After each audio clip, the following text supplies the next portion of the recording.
नमस्कार दोस्तों, मैं हूं सीमा बोरा। दोस्तों, आज हम आपको पाद अंगुष्ठासन को करने का सबसे आसान तरीका और इससे होने वाले हेल्थ बेनिफिट के बारे में बताएंगे।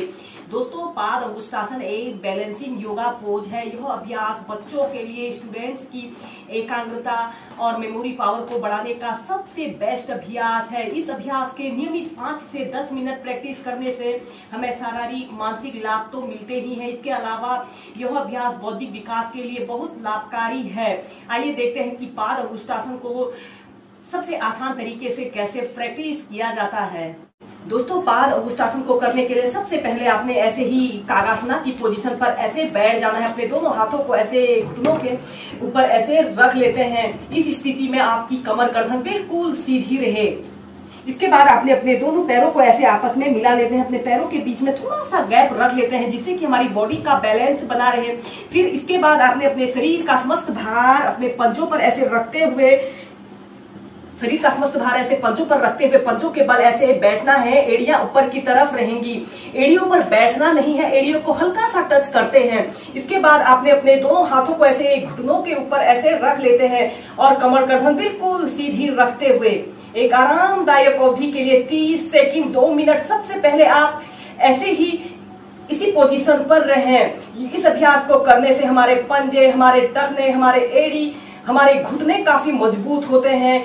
जो लोग इस अभ्यास को नियमित प्रैक्टिस करें उनके घुटने 100 वर्षों तक या फिर उनके पैर 100 वर्षों तक बिल्कुल स्वस्थ रहेंगे।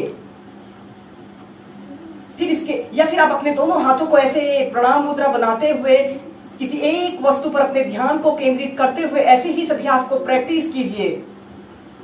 इसके बाद जब आपको इस अभ्यास को आरामदायक स्थिति में प्रैक्टिस कर सकते हो, फिर धीरे धीरे आपने ऐसे अपने हील को ऐसे जमीन पर रख लेते हैं। जब आप इस अभ्यास को आरामदायक स्थिति से प्रैक्टिस कर लेते हो, तब इसके बाद आप पाद अंगुष्ठासन को प्रैक्टिस कीजिए। यह एक एडवांस पोज है। इस अभ्यास को करने के लिए हमारे शरीर में पर्याप्त फ्लेक्सिबिलिटी और स्ट्रेंथ का होना जरूरी है। ऐसे ही आपने कागासना की पोजीशन पर बैठ जाते हैं। इसके बाद आपने अपने ऐसे पंजों के बल ऐसे बैठ जाना है। कमर गर्दन बिल्कुल सीधी रहे और आपने अपने राइट पैर को उठाकर लेफ्ट थाइज के पास ऐसे रख लेते हैं। ऐसे अर्ध पद्मासना की पोजीशन पर आते हैं और इस स्थिति में ध्यान रहे आपका घुटना जमीन को स्पर्श न करने पाए। किसी एक वस्तु पर अपने ध्यान को केंद्रित करते हुए ऐसे प्रणाम मुद्रा बना लेते हैं। इस स्थिति में ध्यान रहे आपकी कमर गर्दन बिल्कुल सीधी रहे। अगर आप बिगनर हैं तो आप अपने दोनों हाथों को ऐसे जमीन पर रखकर सबसे पहले ऐसे ही बैलेंस बनाने की कोशिश कीजिए, या फिर अपने दोनों हाथों को ऐसे ऊपर ले जाते हुए ऐसे प्रणाम मुद्रा बना लेते हैं। और आपने इसकी नेक्स्ट वेरिएशन को करने के लिए आपने अपने दोनों हाथों को ऐसे अपने पीठ के पीछे से ले जाते हुए ऐसे प्रणाम मुद्रा भी बना सकते हैं। इस अभ्यास अगर आप इसे प्रणाम मुद्रा बनाकर प्रैक्टिस करते हैं तो ये हमारे कंधे, हमारे बाजू, हमारी पीठ के लिए भी एक बेस्ट अभ्यास है। और फिर अपने दोनों हाथों को ऐसे प्रणाम मुद्रा बना लेते हैं। एक बार हम पीछे से करके आपको दिखाएंगे।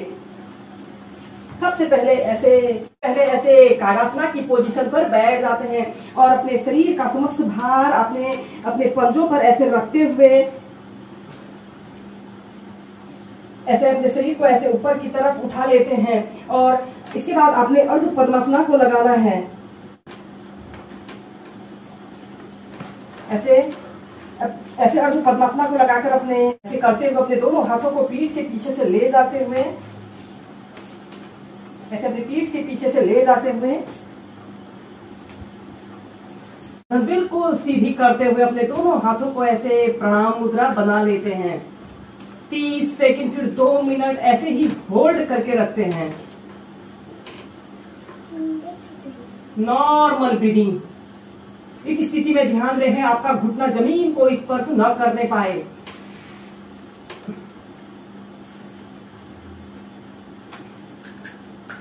धीरे धीरे ऐसे प्राइमरी स्टेज में आ जाते हैं। ऐसे ही इस अभ्यास को हम दूसरी साइड से प्रैक्टिस करें।